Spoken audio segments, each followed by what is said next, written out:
welcome to another episode of Skinterviews. I am one of your two hosts. My name is George Skandalis, and this is Nathan Strong. I think that went off. Did you see my fingers? They went the wrong way?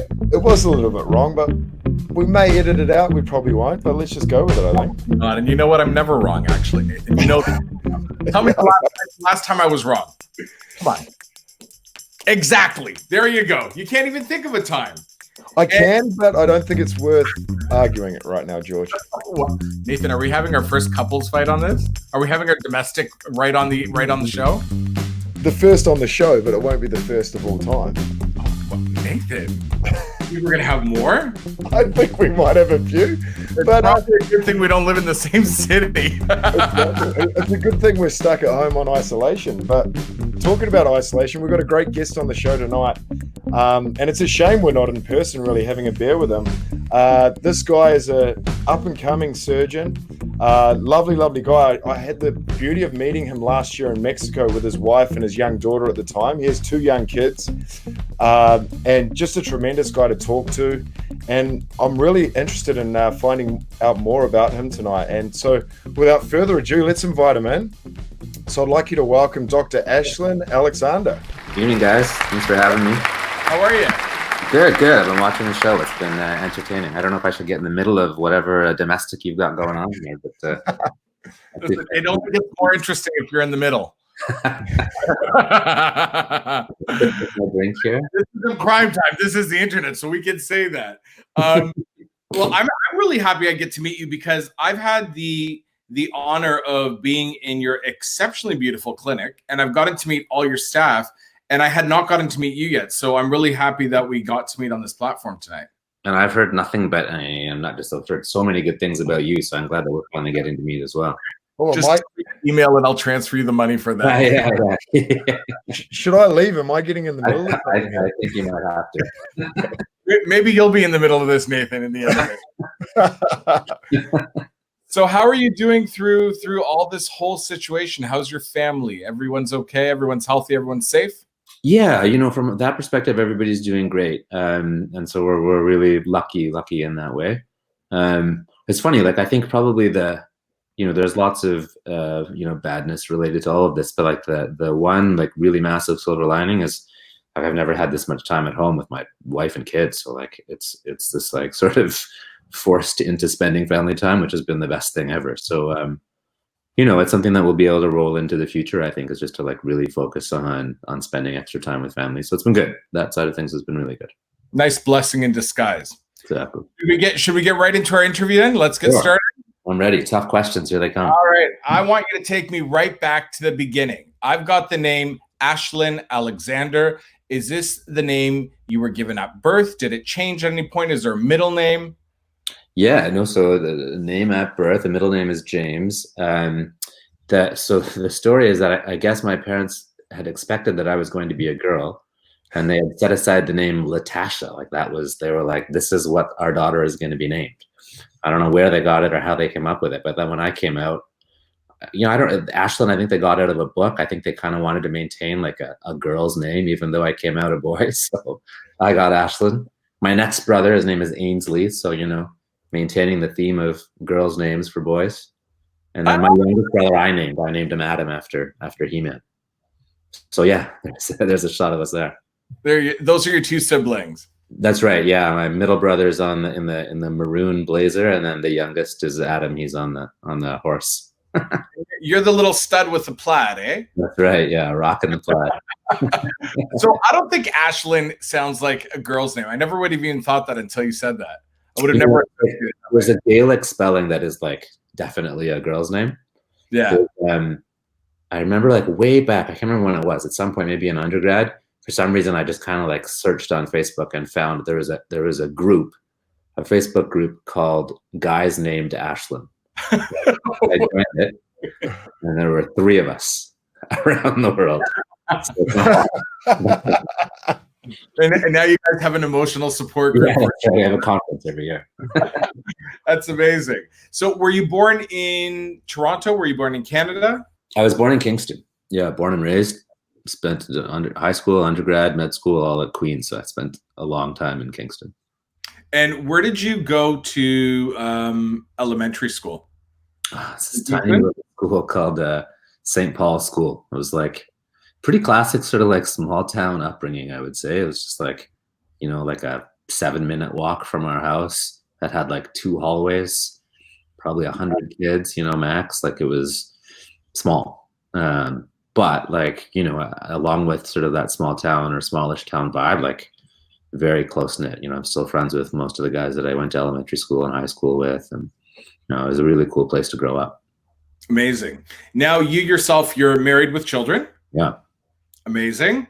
And was your wife your first love, or where is your first love today? Like, I mean, who was your first love? Marcy's not going to see this, is she? Can we block this if he doesn't download it? Look at the answers. I might send it to her. Good question. I don't know what she's up to now. So growing up in Kingston, so my parents are from India. In my year in high school, there's my family there. So dad, mom, brothers, and then my grandmother, who basically raised us from when I was about 4 years old onwards. So in my high school year, there was me as like one visible minority guy, and then there was one girl, Indian girl as well. So of course we dated. So she was serious girlfriend. We dated a couple of times actually. And the last I heard, she was married in Toronto, a teacher with a pile of kids. So I'm sure she's doing great. Amazing. Nathan, I know I jumped into one of your questions there because you always like asking the elementary question. So I'll let you have my good question if you wanted to take it away. Yeah, so tell us about your first kiss. We'll get straight into it. Woo! First kiss. And do you remember where she is now? Or he? Yeah. First would be first real one, I guess. First like romantic one. Well, it would have been that girl. I mean, that was my first like real girlfriend was probably in grade 9. No, there was nobody really in elementary school. I'm trying to remember when we first sort of hooked up.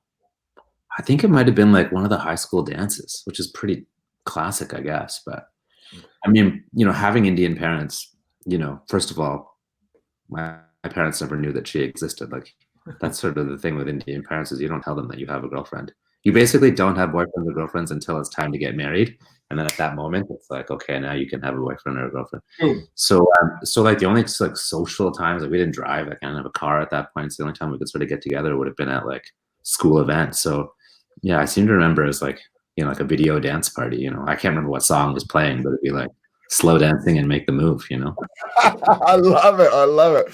Yeah. Stu, talk to me a little bit about school. Were you a bad kid at school, a good kid, or No, I mean, I was like a studious nerd, I was the biggest nerd who played sports basically. So like, that was my like social saving grace. So no, I was like hardworking, good student. Okay, so you're a straight A student that loves sport and really, really well behaved. Yeah, pretty much. Yeah, I really didn't get. I think it's my youngest brother that gave my parents the most sort of heartache or headaches.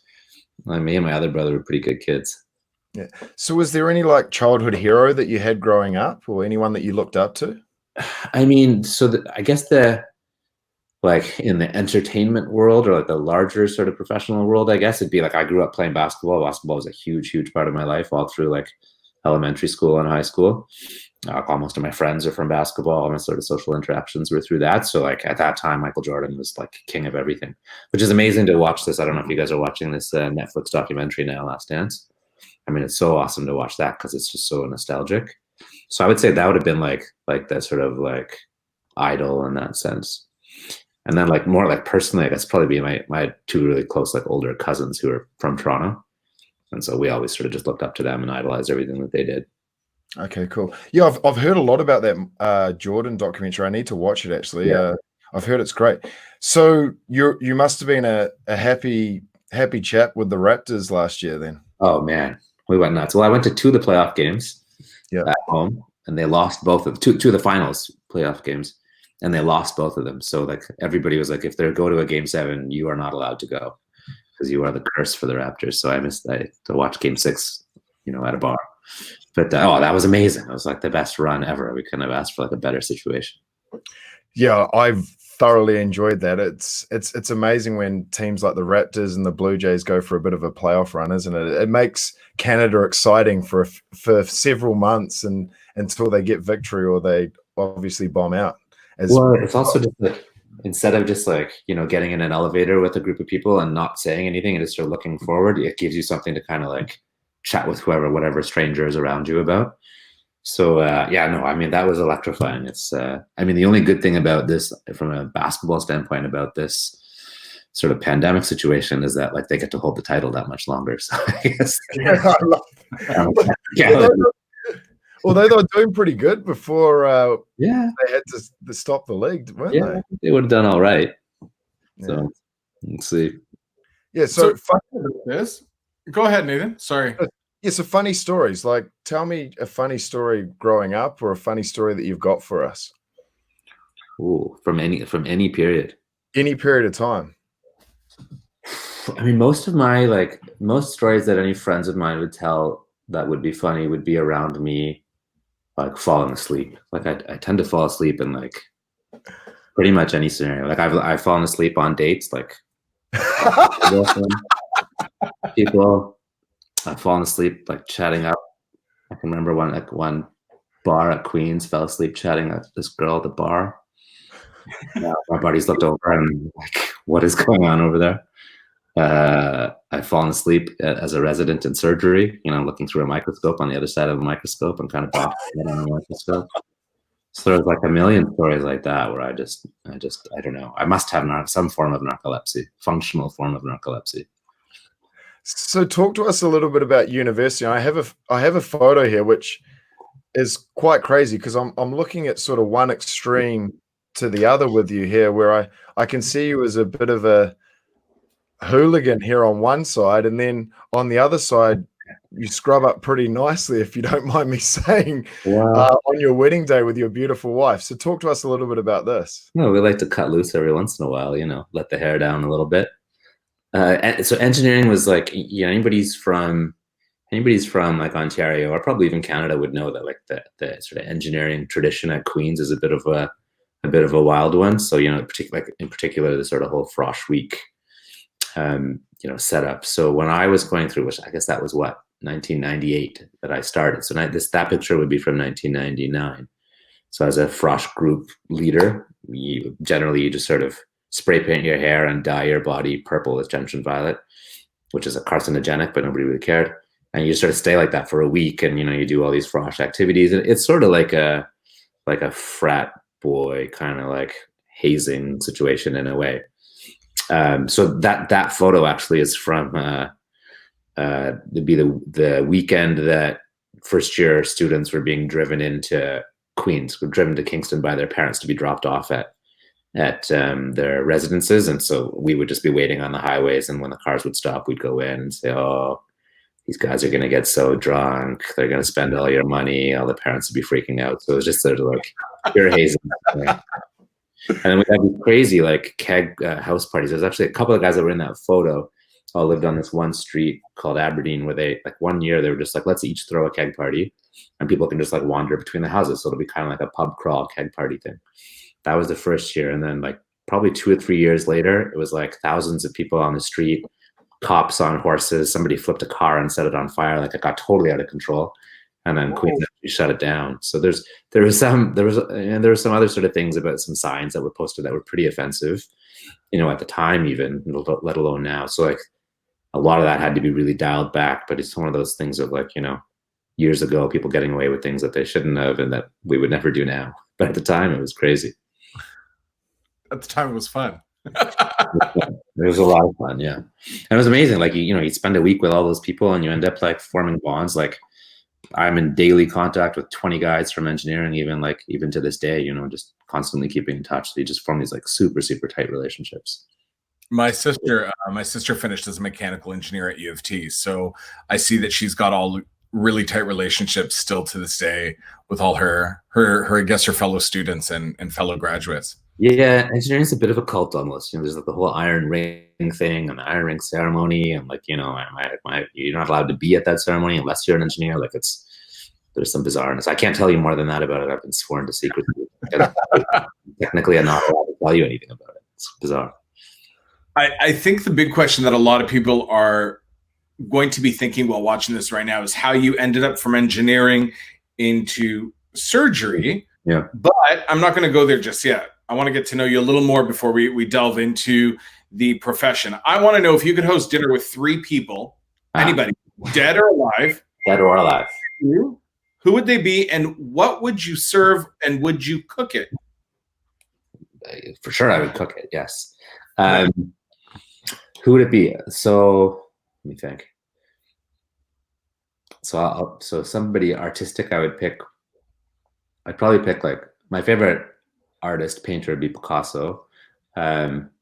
Mostly because I've just, I'm no art major, I'm no art buff, but it's just like I've never been to a Picasso exhibit that I just didn't love, like just sort of like a visceral, love for whatever I've seen. And like, I don't have that with any other art gallery or art show that I've ever been to. And I think like, even though as a surgeon, I wouldn't want to leave anybody looking the way that, it sort of is. I think that, like, that novel way of looking at the world, I mean, I don't know, I find that pretty inspiring. So him, I mean, given my like Indian heritage and all that like Gandhi accomplished, both like on principle in terms of like the whole, like, nonviolent resistance against injustice and freeing India from colonialism and all that sort of, unbelievable accomplishments. I think that would be pretty cool. And then I'd probably pick my dad's dad, so my grandpa on my dad's side, just because I never met him, and he passed away when my dad was really young.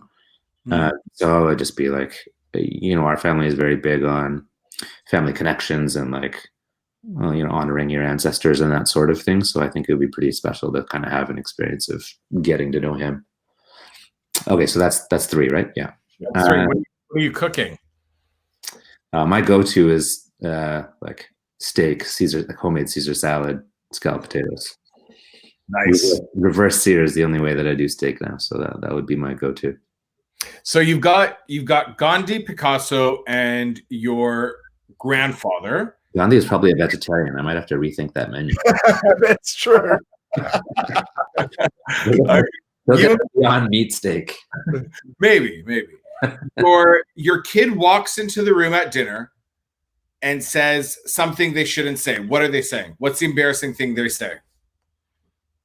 We'll say that again. You just cut out for a second there. No problem. So I said, Gandhi, Picasso, and your granddad are there at dinner. You've cooked this amazing dinner. You all sit down to eat. In comes running your kid and says something completely inappropriate. What does your kid say? Can I swear? Am I losing you? Yeah, we lost him. Can I swear right now? All right, he would say the F word. He would say the F word. He would say the F word. He would say the F word. He's that stage where he parrots everything you say. What's pissed him off? What does he come in and complain about? And he says, F this. Probably, I mean, the thing that he gets most upset about now is either his sister messing with his stuff or us taking the cell phone away from him. Though, like, earlier today, he was like, my wife was telling me he was playing in our little like kiddie pool area in the back. And he knows that it's a bad word, so he'll only say it under his breath, but he says it appropriately when he's angry about something. So he was and he was just like, fuck this water. So, I think that's what he would do. I'm pretty sure my grandfather and Gandhi wouldn't be okay with that. Yeah. I think there's got to be some appreciation amongst parents when, if your kid swears, you think it's cute, but then there's got to be some appreciation when they know how to use it too. Yeah. Yeah. Like, oh, yeah. Kind of intelligence right there. Yeah.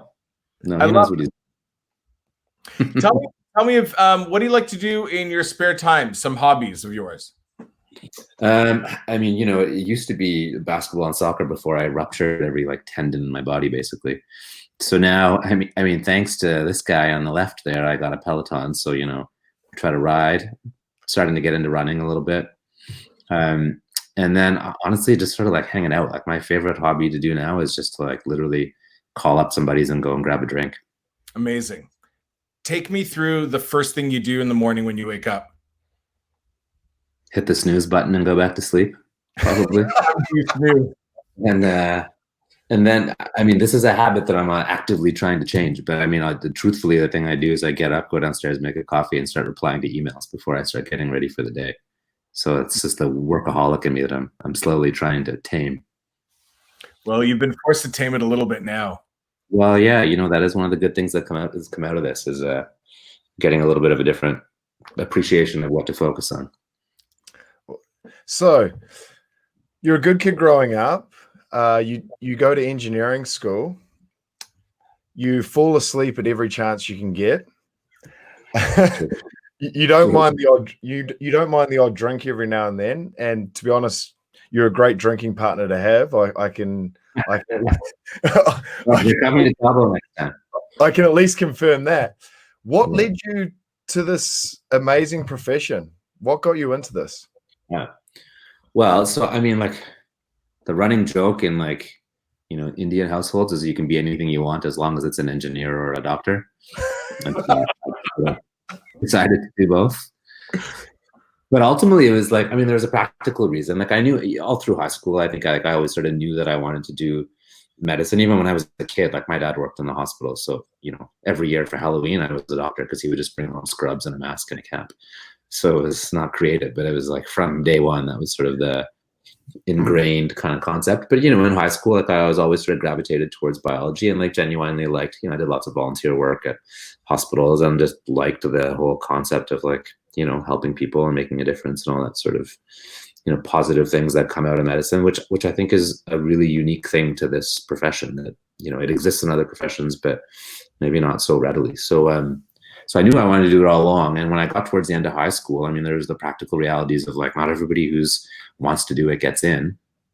So, engineering was like a reasonable sort of like fallback, if you want to call it that, sort of a practical choice. And then the other bit of it, which is probably the more significant motivator, was like, and I don't know why I had like the sort of like, I don't know, foresight to think of this, but I just sort of figured like, I'm going to learn biology and chemistry and whatever else I need to learn in med school. So why spend another 4 years learning that beforehand? I might as well learn something different. So, so I went down the route of engineering to have like, just like a different approach to thinking about things. And like the type of engineering that I chose, and I would say like, I didn't really know that it was going to be what it was. Like I chose math and engineering, which is obscure. It only exists at Queen's in North America as like an engineering discipline. But like, half my classes were mechanical engineering, like George's sister, and then half were pure math classes. So I was literally in classrooms with like math nerds who were, like Goodwill Hunting, drawing weird diagrams on chalkboards.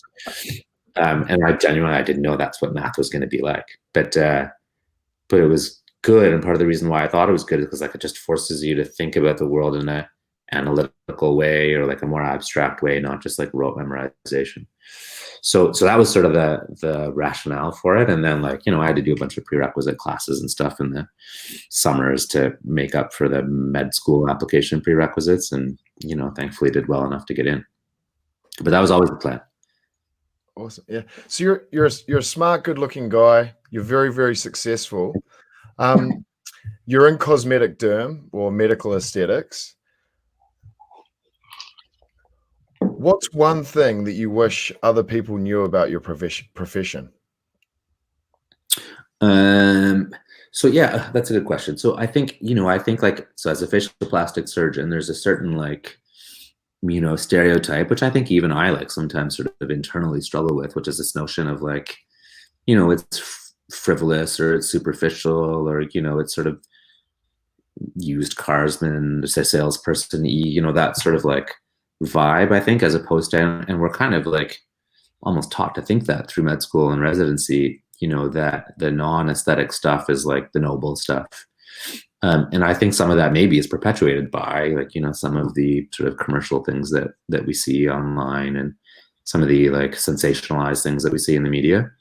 But like, I guess the thing that I would want people to recognize or understand is that like, I mean, the best way I could put it is that, I do some non-aesthetic stuff, mostly cosmetic stuff now, but certainly earlier in my practice and my whole year in Sydney when I did a fellowship there was like cancer reconstruction and all that sort of stuff.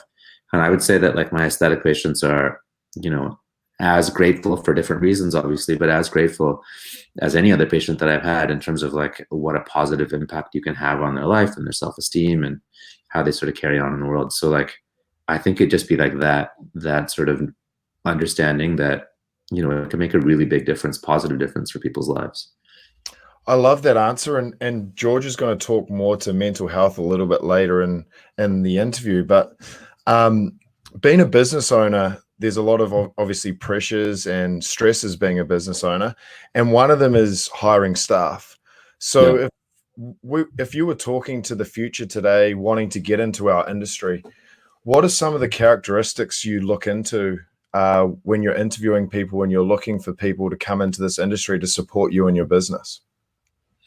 That's a good question. Look, I mean, I think there's certain traits that are very specific to the field. Like, you know, you want somebody that has experience or an understanding about just, you know, aesthetics in general. And it doesn't have to be aesthetic medicine. You know, it can be, you know, design or, you know, fashion or something like that. But just having like a concept of, you know, what is a good aesthetic. I think that's, you know, unique to this field. But I think just as like a general concept for any job, which I think applies so much to our field, is just like, I just want somebody who's like a good human being, who's a hard worker. That's it. Like, you know, somebody who's just, you know, it's sort of like in sport, you know, like you can make up for a lot of lack of talent just by a lot of hustle, you know? So I think that like concept of just like, I want to work really hard and always do the best that I can because that's a reflection of me. Like that, I think it should be like, if that's at your core, then you're going to do a good job at whatever you're doing. So that's sort of what for me anyway, that's what I look for the most. Is there something that pisses you off or upsets you about our industry that you would like to get off your chest or discuss? Here's your chance. I'll have a drink to that too. yeah, right. I've already finished my drink. Yeah, you know, I don't know. I mean, you know, I'm definitely not here to like judge or anything like that. I would say that like I am a dinosaur in when it comes to the whole sort of marketing through social media, you know, posting if you went to my Instagram profile, you'd see it like I post like once a month, maybe, you know, it's just not something that I've been able to get my head around. And I think my gripe with all of that is that it's an easy opportunity to maybe make some sort of lofty claims that you never need to back up. And my concept, rightly or wrongly, has always been like I was saying before, just put your head down, do good work and let the work speak for itself. So, you know, that's just like my own internal struggle that I think I got to get over someday. But for now, that's my main gripe, is too much showboating. Do you find that social media and what's happening in the market today in general is causing patients to have extreme expectations out of surgical procedures or cosmetic injections? And how do you gauge what is too far gone or what has, you know, a disorder, dysmorphic disorder of themselves, of the way they see themselves? So, you know, I mean, it's a really good question. I think I could talk about that for a half an hour itself. I think, you know, I think it's a double-edged sword. I mean, on the one hand, patients, I think now are way more educated than they were, you know, 5 years ago, and definitely more than they were 10 years ago.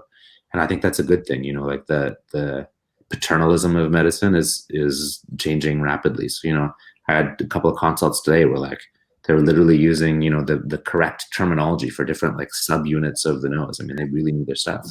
And I think that is good. That's better than just, you know, blindly trusting, you know, the surgeon that you met. I think that the downside to social media for patients is that it can set unrealistic expectations for sure. Particularly, you know, and I see this all the time when people will send me photos of like, I want, you know, one of these noses. And, you know, half the time you're like, well, these are probably Photoshopped, first of all. Secondly, like that person's face is not your face, so it's not a realistic representation. So I actually spend a lot of time in my consults kind of setting those expectations. I have these standard lines, you know, I say like the goal is improvement, not perfection. I tell people there's 100% chance that it's not going to be perfect afterwards. And like I would say, and like it's sort of a running joke in my office, like the amount of people that I talk out of treatments, whether it's injectables or surgery, is, you know, I would fail any business class, I think. But that is a big part of it, I think, is just, you know, making sure that people aren't signing up for things without really knowing what they're getting into, number one. And more importantly, number two, not doing procedures that they shouldn't do because they're not going to get any benefit from it. The BDD, like, differentiating that, sometimes it can be tricky. Sometimes, people can seem like they are really good candidates at first, and then, after surgery, sort of the wheels come off. So that can be tricky. But I think in general, like, the more experience you get, the better you get at understanding or sort of being able to tease out, who's going to be a good candidate for surgery, who has realistic expectations, who's going to cope with the recovery process, because sometimes it can be a bit rocky, and who's not, so that just comes with experience, I think. So we're going to get into COVID-19 right now with Nathan, but before we do, if I may ask a question to understand your mentality about the industry. You're somebody that performs quite a few surgeries, you're successful at it. Let's say somebody like your wife wanted to have surgery. Who do you trust in our industry to perform a surgery on your wife? That's a really good question.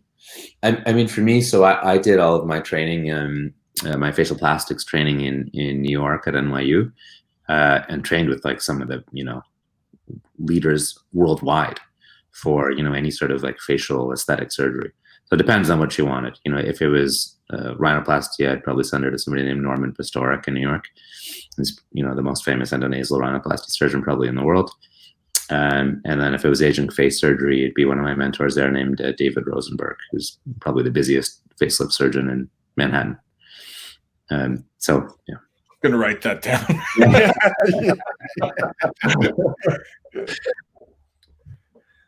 So we'll recap a little bit. So you had a great childhood growing up, pretty tight with your brothers.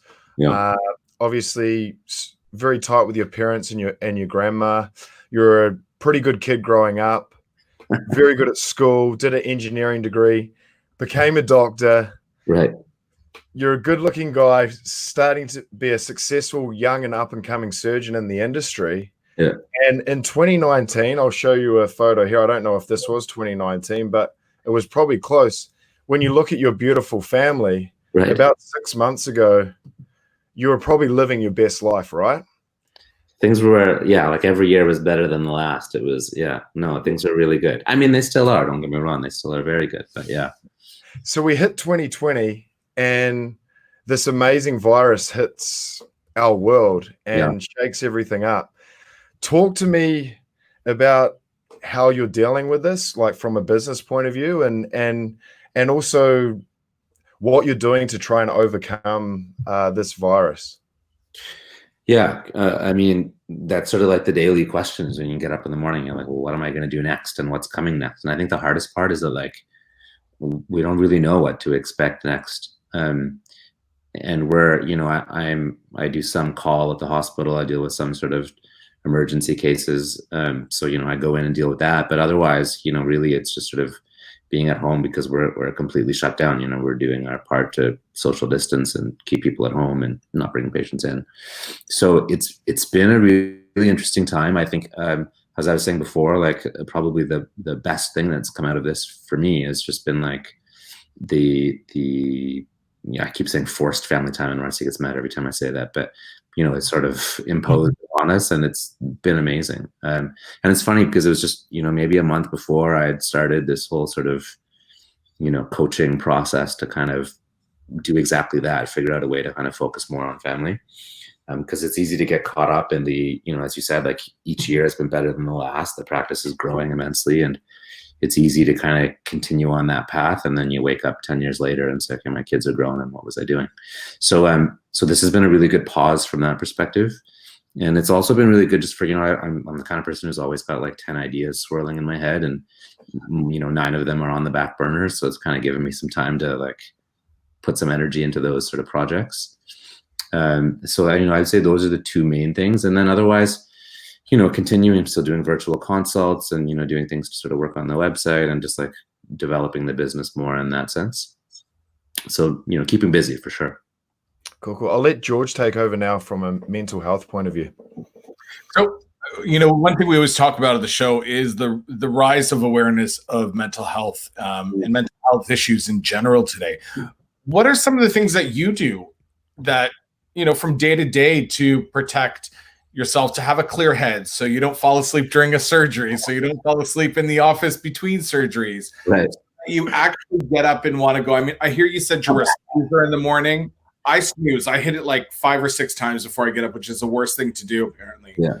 So, but we all have days where we wake up and we don't want to go to work, or we wake up and we're just not feeling right. What are some of the things you do to help yourself cope? And what are some of the things you do in terms of your staff to help them cope?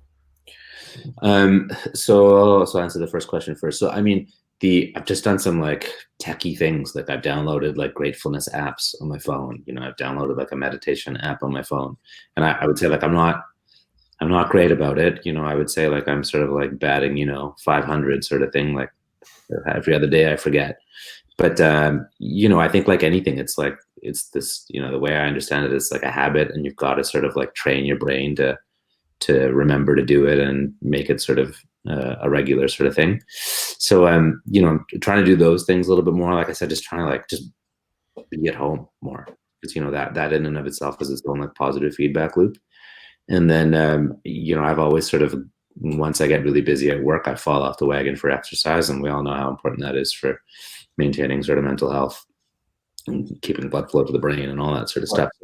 So trying to do a lot more of that sort of thing. For staff, it's tough because they're all sort of coming from different places with different stresses, and we try to check in when we can. But I think that's definitely an area where we could improve a lot. Just by codifying, like we're going to have structured ways in which we can check in and provide sort of supports. But at the office, we did get gym memberships for everybody, so they're able to take advantage of that, and like little sort of perks here and there. VBA has been amazing for giving the staff all kinds of little perks as well, so that always helps. But it's a daily and ongoing struggle for sure. That's amazing. All right, let's get into the end of our episode here. We're going to get into the quick-fire questions. I don't know why it became like a Texan all of a sudden, but I'm liking it. I'm ready. Who was your first celebrity crush? I would say so. Let me think. I was going to say Scarlett Johansson, but that would have been when I was older, because she's it was probably. Do you remember I don't know if it was the first Batman. Who was Vicky Vale in the Batman with Michael Keaton? Was it Kim Basinger? I think it was Kim Basinger. Yeah, I would say it was her. Like I have this like memory of that. I would say, yeah, all right, Kim Basinger when she was 30 years ago. Were you bullied growing up? No, I think I was too like scrawny and nerdy to be bullied. I somehow I was always friends with like the kind of like tough guys, and I even that I don't know why I didn't really offer anything to them. But I remember getting like I've been in one fight in my life. I've had one fight and two enemies in my life. The one fight I remember, I was like grade 4, grade 5, and we got into something like it was like a playground like standoff, and this guy was way bigger than me and would have destroyed me. And so I remember I threw a punch, and somehow I managed to hit him in the back of the head, which just like the physics of it makes no sense. And I missed that badly. I cut my hand, and I remember looking at him, and he was just like, "This is not worth it. I'm just going to walk away." One other guy, such a nice guy now. In retrospect, I don't know why he didn't. We had this like massive beef. I can't remember what it was over, but I remember like I was genuinely scared of this guy because he was sort of a mean dude. And then I remember being like, maybe like 2 years later, I was at a restaurant with my family, and that guy poked his head out of the kitchen, and I looked up, and he looked up at me at the same time, and I was like, oh shit. So, because I was like, this guy's cooking our food, and he hates me. Like, I was so scared to even eat. And then he ended up coming out later and saying hi, and like gave me a tour of the kitchen, and like all was forgiven. I don't know what happened, but so anyway, yeah, no real bullying overall. What's the last lie you told your children? Today I told my son I'd buy him a dog. So my brother was over with me. Do you have any talents? Hidden talent? Huh. Well, not that I can think. I know all my talents are fully on display. I don't hide any of them. What's that song you sing in the shower? Ooh, Wagon Wheel gets played. A Ladarius Rucker version of Wagon Wheel in our house a lot. So that's I have to hear it right now. Let me hear it. Let me hear that hidden talent of you. Give me a Wagon Wheel. Was it Rock Me Mama Like the Sun? Wind? No, it's I'm drawing a blank on the word. Usually belting it out. All right, red or blue? Red. Green or white? Ooh, green. Stuck in isolation for 12 more weeks, Nathan or me?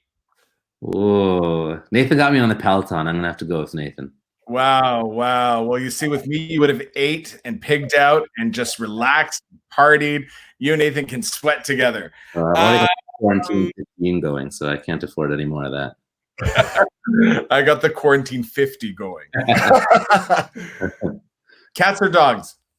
Dogs. Mom or dad? Oh, mom. That's a safe one. You know what? I'm just gonna let you off the hook there. Last we want to ask you for the whole show is tell us about your skincare routine. So I'm pretty good about sticking to my skincare routine. I would say that the main ones that I use my retinol, probably every second or third day. Okay. I really like so the Vivier, the Ultimage, the topical HA. I really like that a lot. And then I use the daily moisturizer and the night cream. Amazing.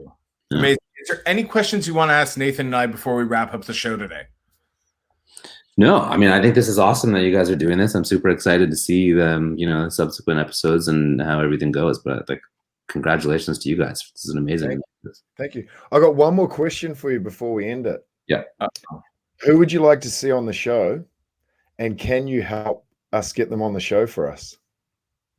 Yeah, you know what? I was talking to a friend of mine, who's like a childhood friend, who started this company called Mend, which is like a nutritional supplement sort of company, but it's designed for helping people heal after injury or surgery. And it's like a really amazing story. It all started with like a couple of scenarios: his mother going through chemotherapy, and I think it was his brother having like multiple orthopedic injuries after like a hiking accident, and he just like took this like a void that he saw and turned that into a passion and created like a product and like a company. And I think it's poised to do really, really well. I mean, I'm part of it in a very small way. He's just a super inspiring guy. I could easily. I was actually just chatting with him today, which is why he pops into my head. But yeah, he'd be great. We'd love that. Yeah, I can set that up. Awesome. I've also got a good buddy who's, I would call him the most interesting man in the world. He's like summited Everest, lives in Hong Kong right now. I don't know. He like plays like elephant polo. Like he's an incredibly interesting dude. So if you're looking for other people, I could set that up too. Awesome. Amazing. Well, we want to thank you for being here today. And we want to remind everybody that if they want to learn more about Dr. Alexander, visit www.ashlinalexander.com. You can also find him on Instagram at Dr._Ashlin. Thank you again for being here. I'm so happy to have finally met you, even if it's virtual. I can't wait till we actually have that drink in person when all this is over. Sure. Nathan, I'll let you close the show tonight, and you guys have the relationship there. He picked you, so I'm going to go cry in a corner. We do him on that island for both of you. I'm sure we can make it happen. No Palatone for me. Awesome. Thank you, George. Well, this is new for me closing the show, so I'm looking forward to it. Just want to be a big shout out to all our followers so far. The support we're having from the show has been absolutely outstanding. I'd also like to thank Ashlin tonight for being such a great host. Just remember, if you want to follow us, it's really easy to follow us. We're at skin.interviews on Facebook and Instagram, and then follow us on LinkedIn, Skinterviews by Nathan and George. Please comment, message us, private message us. Tell us who you want to be on the show next, and don't be scared to share our stuff. Until then, thank you for watching, whether it's in the morning, during the day, or at the evening. Stay safe, look after your loved ones, and give your family a big hug from George and I tonight. Thank you, everyone, and good night.